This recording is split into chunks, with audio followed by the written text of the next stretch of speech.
முன்னுரை. இறைவனின் உண்மையான வாழ்வு அன்றாட தொடர் ஒளிபரப்புக்கு உங்களை வரவேற்கிறோம். இதில் நம் காலத்திற்கென ஒலிக்கும் இறைவனின் குரலை நாம் கேட்கிறோம், அவரை பற்றி அறிந்து கொள்கிறோம், அவரோடு தனிப்பட்ட உறவுக்குள் நுழைகிறோம். டிசம்பர் 6, 1989. என் ஆண்டவரே, நீர் விரும்பினால் யோபு பொறுமையாய் இருந்தது போலவும் உம்மோடு இணைந்திருந்தது போலவும் நானும் பொறுமையாயிருக்க எனக்கு கற்பியும். என்னை சார்ந்திரு, நான் உனக்கு என் சொந்த பொறுமையை கற்பிப்பேன். என் ஆண்டவரே, இது உமக்கு விருப்பம் என்றால் உம் சீடர்களுக்கு நீர் செய்தது போல் என்னுள்ளும் தைரியத்தை ஊற்றும். என் மலரே, நான் என் சிலுவையின் அவமானத்தை பெரிதாக நினையாமல் அதை எப்படி தாங்கிக் கொண்டேன் என்பதை உனக்கு நினைவூட்டுவேன். அப்போது தைரியமின்றி நீ பின்வாங்க மாட்டாய். நீ என் ஆவியானவரால் வழிநடத்தப்படுகிறாய். நாத்திகத்தை முடிவுக்கு கொண்டு வருவதே என் நோக்கமாக இருக்கிறது. என் குழந்தாய், உன் தலைமுறையிடம் தாழ்ச்சி என்பதே இல்லை என்பதால் பலர் என் குரலை கேட்க மாட்டார்கள். நான் பலவீனமான கருவிகளின் வழியாக என் குழந்தைகளை அணுகி வரும் ஒவ்வொரு தடவையும் எனக்கு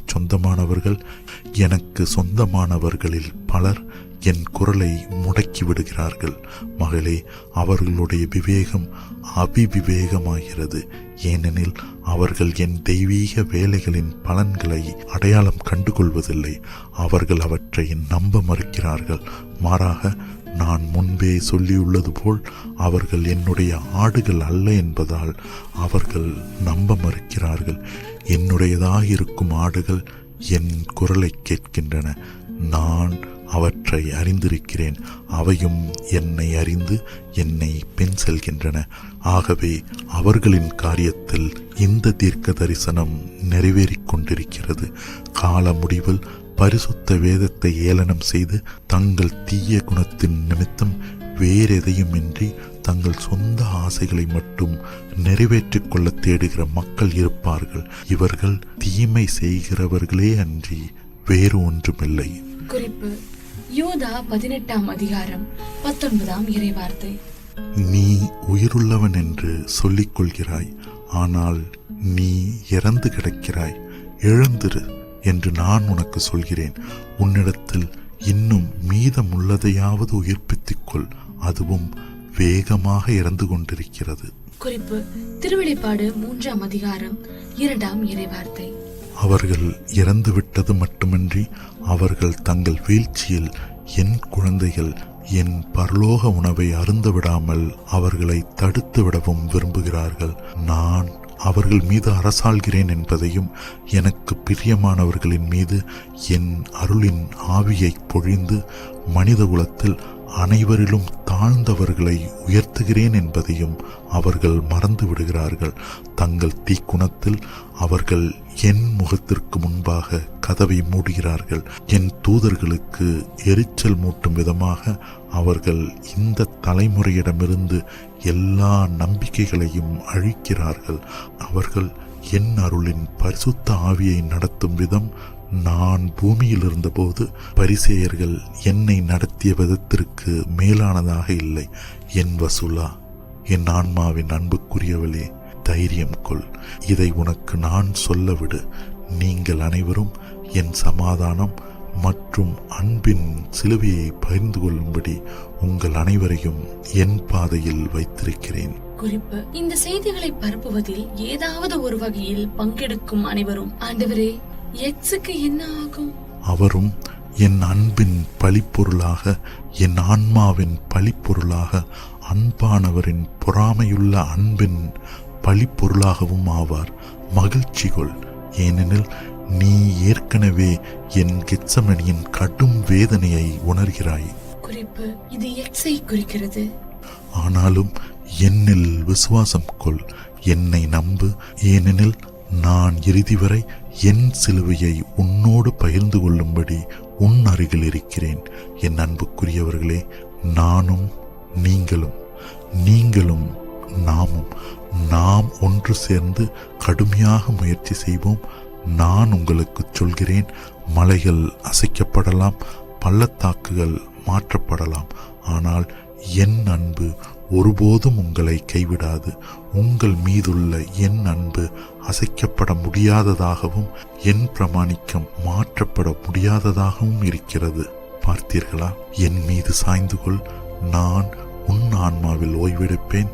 ஆனால் என் ஆன்மா சோர்வுற்றிருக்கும் போது உன்னிடம் ஓய்வு தேட என்னையும் அனுமதி. என் சிலுவையின் சுமையிலிருந்து என்னை விடுவித்து அதை உன் தோள்களின் மீது ஏற்றுக்கொண்டு நான் ஓய்வெடுக்க என்னை அனுமதி.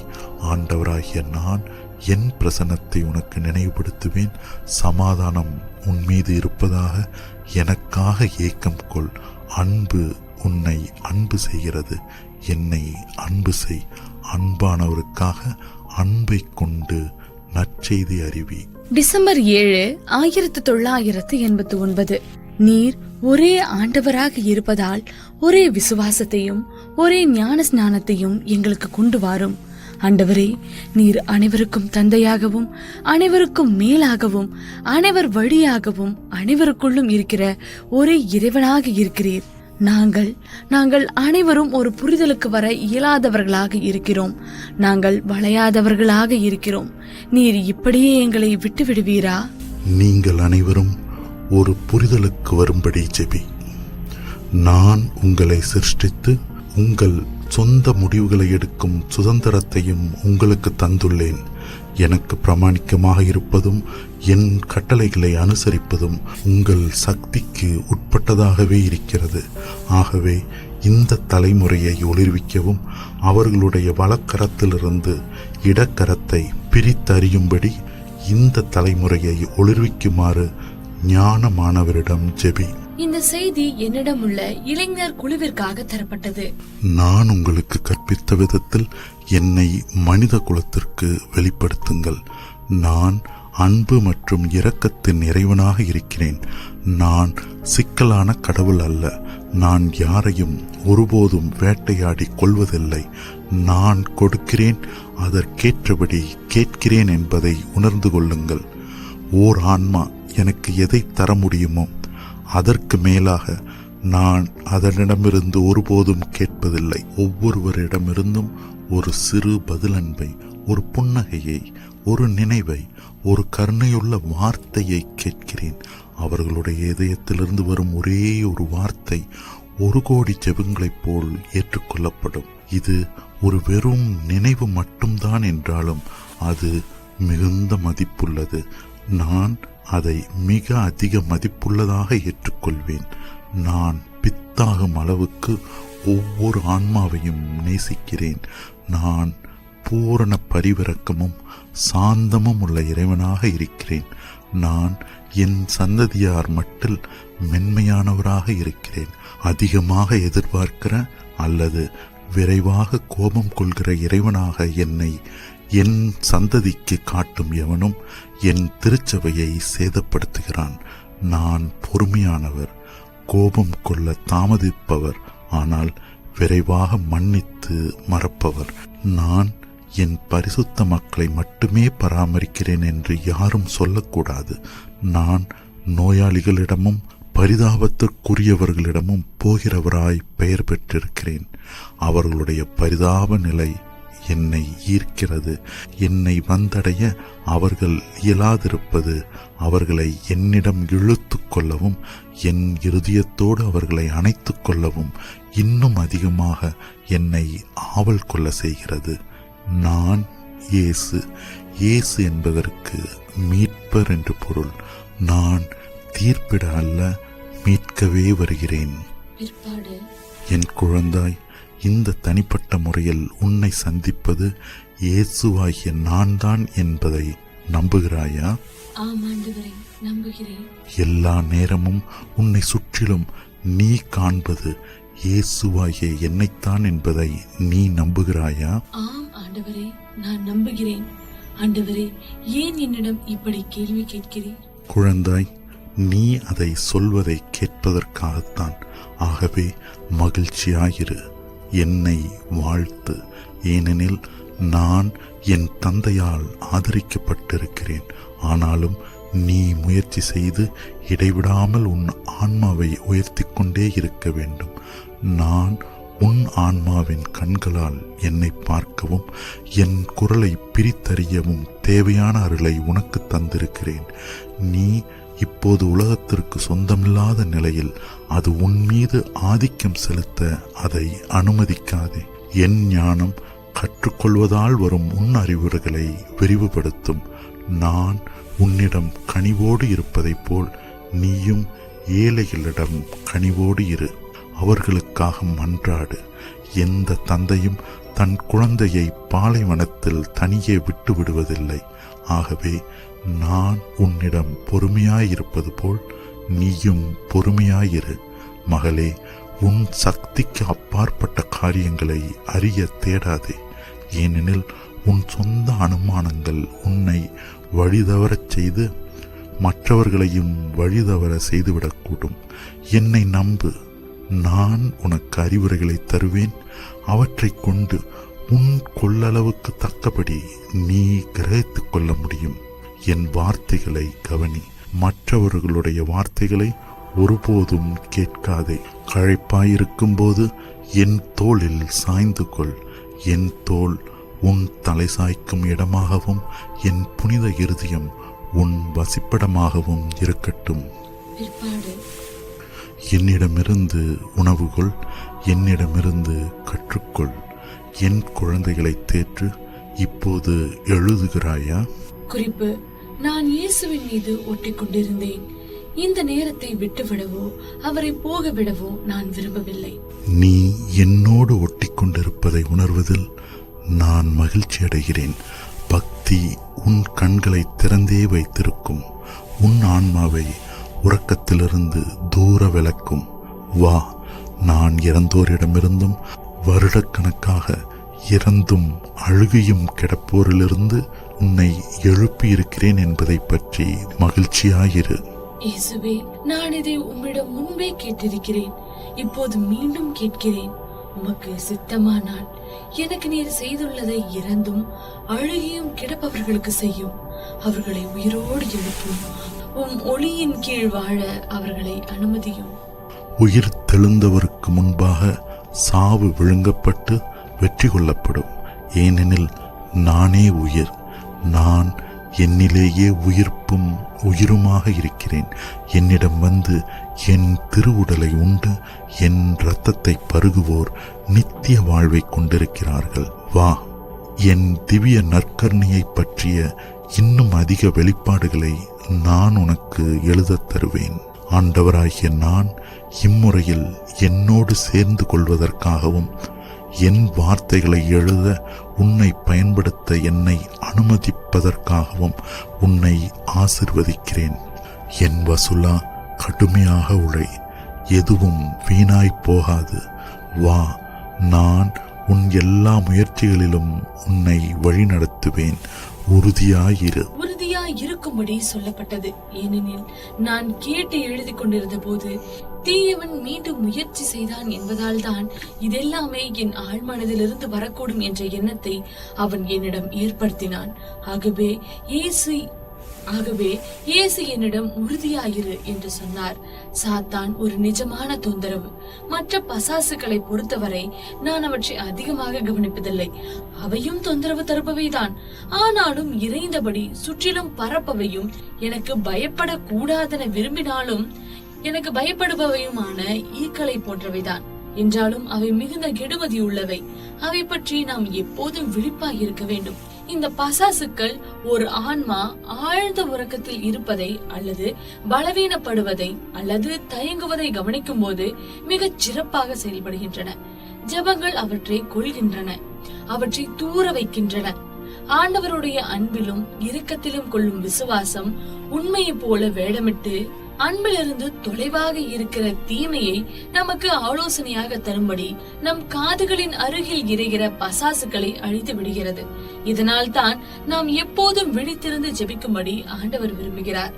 ஒரு இடைவிடாத ஜெபம் இந்த பசாசுக்களையும் சாத்தானையும் கூட துரத்தி அடிக்கிறது. ஜெபங்கள் நம்மை சுற்றி ஒரு பாதுகாப்பான தடைச்சுவராக இருந்து சாத்தானையும் மற்ற பசாசுக்களையும் அருகில் வரவிடாமல் செய்து விடுகின்றன. ஆம், இது ஒரு தொடர்ச்சியான போராட்டம்.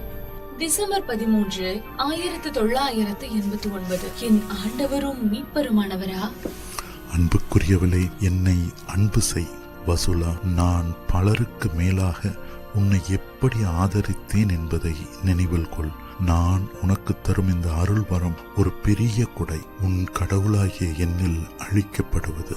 என்னுடைய சிறிய செடியே, உன்னிடம் பேறு பலன் எதுவும் இல்லை என்றாலும் உன்னை என்னிடம் உயர்த்த வேண்டும். உன்னை என்னுள் கொண்டிருக்க வேண்டும் என்ற என் ஆவல் எவ்வளவு அதிகமாயிருக்கிறது என்றால், நீ யாராயிருக்கிறாய் என்பதையும் உன் பாவங்களையும் உன்னை மன்னிக்க வேண்டும் என்ற தேவையையும் கூட நான் அலட்சியம் செய்கிறேன்.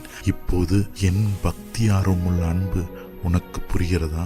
சிறியவளாகவே நிலைத்திரு. என்னை அழைப்பதை ஒருபோதும் நிறுத்தாதே. எனக்காக தாகம் கொள்வதை ஒருபோதும் நிறுத்தாதே. நீ களைப்பாயிருக்கும் போது என் மீது சாய்ந்து கொள். என்னில் நிலைத்திரு. ஏனெனில் இவ்விதமே நீ இருக்க நான் விரும்புகிறேன். அன்பு உன்னை அன்பு செய்கிறது. டிசம்பர் 14, 1989. என்னை நேசிப்பதன் மூலமும் உன் தேவனாகிய என்னை ஆராதிப்பதன் மூலமும் என்னை மகிமைப்படுத்து. பார்த்தாயா, உன் கடவுளில் இருப்பது எப்படிப்பட்டது, என்னில் வாழ்வது எப்படிப்பட்டது என்பதை நீ அறிந்திருக்கிறாய். நான் தன் குழந்தையை மார்போடு அணைத்து அதற்கு அமுதளித்து கதகதப்பூட்டுகிற ஒரு தாயைப் போலவே என் மார்போடு உன்னை பசை போட்டு ஒட்டி வைக்கிற உன் அன்புள்ள தந்தையாக இருக்கிறேன். நான் உனக்கு உணவூட்டி உன்னை தேற்றுகிறேன். உன் வாழ்வாதாரம் நேரடியாக என்னிடமிருந்தே பொழிகிறது என்பதால் நீ கவலைப்பட வேண்டிய தேவையில்லை. நீ என் அன்பால் சுற்றப்பட்டு என் கரங்களில் இருப்பதால் நீ அஞ்சத் தேவையில்லை. நான் உன் பாதுகாவலர். என் அருகில் நீ பாதுகாப்பாய் இருக்கிறாய். தன் குழந்தையை நன்கு பராமரிக்கும் ஒரு தாயைப் போல ஆண்டவராகிய நானே உன்னை வளர்த்தேன். அன்புக்குரியவளே, வாழ்வாதாரம் என்னிலிருந்து பொழிகிறது. ஆசீர்வதிக்கப்பட்டிரு. டிசம்பர் 16, 1989. சமாதானம் உன்னோடு இருப்பதாக. புனிதத்துவம் ஒரு நாளில் வந்து விடுவதில்லை. தடைகளும் சிறிய சிலுவைகளும் நிறைந்துள்ள இந்த சாலையில் நீ நிலையாயிருக்க வேண்டும். என்னை விட்டு விலகிச் செல்லாதே. தொடர்ந்து இதில் செல்வாயா? இந்த சாலையின் முடிவு வரைக்கும் இதில் நீ என்னோடு தொடர்ந்து வருவாயா? என் ஆண்டவரே, நான் உம்மை போக விட மாட்டேன். உம் ஆடையை இறுக பற்றியுள்ள என் முஷ்டிகள் தளர்ந்து போகாதபடி எனக்கு உதவும். என் சிலுவையோடு ஒட்டிக்கொள். என் சிலுவை உத்தமதனத்தின் வழி முழுவதிலும் உன்னை நடத்தி செல்லும். நான் உன் அருகில் இருக்கிறேன். நான் உன்னோடு இணைந்திருக்கிறேன். என் வசுலா, செவி. ஏனெனில் பக்தி முதலில் அன்பிலிருந்தே வருகிறது. ஆண்டவராகிய நான் என் அன்பை கொண்டு உன்னை கருத்தரித்திருக்கிறேன். ஆன்மாக்களும் இந்த அன்பில் ஊறி அதை உணரும்படி இந்த அன்பின் பெரும் கடலுக்கு வந்து அதில் தன்னை திணித்துக் கொள்ளும்படி நான் ஒவ்வொரு ஆன்மாவிடமும் கேட்கிறேன். நான் அதன் உள் ஆழங்களுக்குள் உங்களை மறைத்துக் கொள்ள எப்போதும் அதனுள் எனக்காக மட்டும் உங்களை ஒழித்து வைத்துக் கொள்ள நான் ஏங்குகிறேன். மலரே, என்னை நேசி, என்னை நேசி, என்னை ஆராதி. நான் மற்றதை பார்த்துக் கொள்வேன். இயேசுவே, என் இதயம் ஓய்விடமாக்கிக் கொள்ளும். ஆண்டவரே, வந்து இளைப்பாரும் என்று சொல்ல கற்றுக்கொள். டிசம்பர் 17, 1989. ஆண்டவர் தொலைவில் இருப்பதாக நான் உணர்ந்தேன். இப்படி உணரும் போது நான் கடும் அச்சவசப்படுகிறேன். இது என் குற்றம்தான். இது மீண்டும் ஒரு பாரமான துன்ப சோதனை தான் என்பது எனக்கு தெரியும். என் தனி குறிப்பு புத்தகத்தில் என் கரத்திலிருந்து கிறுக்கல்கள் தான் வெளிவருகின்றன. ஆண்டவர் உடனடியாக என் உதவிக்கு வந்தார். நான் எழுதும்படி இப்படி சொன்னார்: உன் கரத்தை சுதந்திரமாக விட்டு விடாதிருக்கும்படி என்னிடம் ஜெபிக்குமாறு நான் உனக்கு நினைவூட்ட வேண்டுமா? நீ கேட்க வேண்டுமென நான் விரும்புகிறேன். நான் உன் அருகில் இருக்கிறேன், ஆனால் உன் ஆன்மா என்னிடமிருந்து தொலைவாக இருக்கிறது. கேள். ஆண்டவராகிய நான் நீ கேட்க வேண்டுமென விரும்புகிறேன். என்னோடு ஒன்றித்திரு, என்னோடு ஒன்றாயிரு. நானும் நீயும், நீயும் நானும். அதன் பின் நாம் ஒன்றாக சேர்ந்து வேலை செய்ய முடியும். பார்த்தாயா வசுலா, கவனமாயிரு.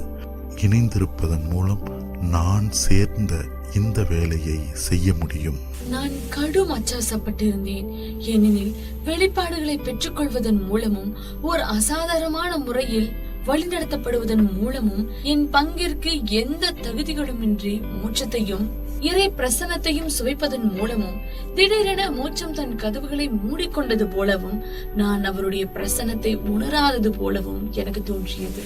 அஞ்சாதே, நான் உன்னோடு சேர்ந்திருக்கும் இந்த கணங்களுக்காக ஆவலோடு காத்து கொண்டிருக்கிறேன். ஆகவே நான் உன்னை விட்டு விலகிவிட்டதாக ஒருபோதும் நம்பாதே. நான் உன் மந்த நிலையிலிருந்து உன்னை விடுவிக்க வெறுமனே உன்னிடமிருந்து விலகுவது போல தோன்றினேன். நான் இறுதி வரை உன்னோடு சேர்ந்து வேலை செய்வேன். உன் இதயம் என் பிரசன்னத்தில் அக்களிக்கட்டும். நான் உனக்கு சொல்ல வேண்டிய காரியங்கள் இன்னும் பல உண்டு. ஆனாலும் அப்போது நீ அவற்றை தாங்க முடியாதவளாக இருப்பாய். நீ உடையக்கூடியவளாக இருக்கிறாய். நீயும் பலவீனமானவள் தான் என்பதை நான் அறிவேன். வா, நீ என்னை அன்பு செய்வதாக வார்த்தைகளால் என்னிடம் சொல்ல வேண்டிய தேவையில்லை. உன் இருதயத்தை கொண்டு பேசு. என்னை ஆசிப்பது, என்னை நேசிப்பது, என்னை கண்டு தியானிப்பது. அதன் பின் நீ என் சித்தத்தை செய்து கொண்டிருப்பாய். ஏனெனில் நீ என்னை நேசிப்பதும் என்னை ஆராதிப்பதுமே என் சித்தம். ஆகவே இதை மட்டும் செய்வதன் மூலம் அமைதியில் எல்லாமே செய்யப்படும். எனக்கு உன் சித்தத்தை ஒப்புக்கொடு. சித்தம், சுயம், இன்பங்கள் என்று உன்னிடமுள்ள எல்லாவற்றையும் எனக்கு ஒப்புக்கொடு. என் ஆண்டவரே, என் சித்தத்தையும் என் சுயத்தையும் இன்பங்களையும் நீர் விரும்புகிற எல்லாவற்றையும் நான் உமக்கு ஒப்புக் கொடுக்கிறேன். என் அரசரை எடுத்துக்கொள்வதில், நீர் விரும்புகிறபடி என்னிடமிருந்து எடுத்துக்கொள்வதில் சுதந்திரமா. பதிலுக்கு என் சமாதானம் மற்றும் அன்பின் சிலுவையை நீ இன்னும் விரும்புகிறாயா? ஆம் என் ஆண்டவரே, முழுமையாக. அதன் அளவின் காரணமாக நான் தரையில் விழ நேரிட்டாலும், என் முழங்கால்களில் நான் ஊர்ந்து செல்ல வேண்டியிருந்தாலும் நான் அதை சுமந்து கொள்வேன். மகளே, என் சமாதானம் மற்றும் அன்பின் சிலுவை என் குழந்தைகளில் பலரை அர்ச்சிக்கும். நான் உன் இதயத்தில் நுழைந்து அங்கே ஓய்வெடுக்க என்னை அனுமதி. ஆண்டவராகிய நான் உன்னை ஆசிர்வதிக்கிறேன். அன்புக்குரியவளே, காத்திரு, நீ என்னை காண்பாய். காத்திரு, நீ என்னை காண்பாய் என்று நீ சொல்லும்போது நான் அதை மிக அதிகமாக விரும்புகிறேன். சிறியவளே, எனக்கு தெரியும். நாங்கள், நாம். ஆம் என் ஆண்டவரே. நாங்கள், நாம். ஆம் பரிசுத்த அன்னையே. முடிவுரை. இறைவனின் உண்மையான வாழ்வு அன்றாட தொடர் ஒளிபரப்பை இப்போது நீங்கள் கேட்டீர்கள். ஒரு புதிய ஒளிபரப்பில் மீண்டும் நாளை உங்களை காண நாங்கள் மிகவும் ஆவலாக இருக்கிறோம்.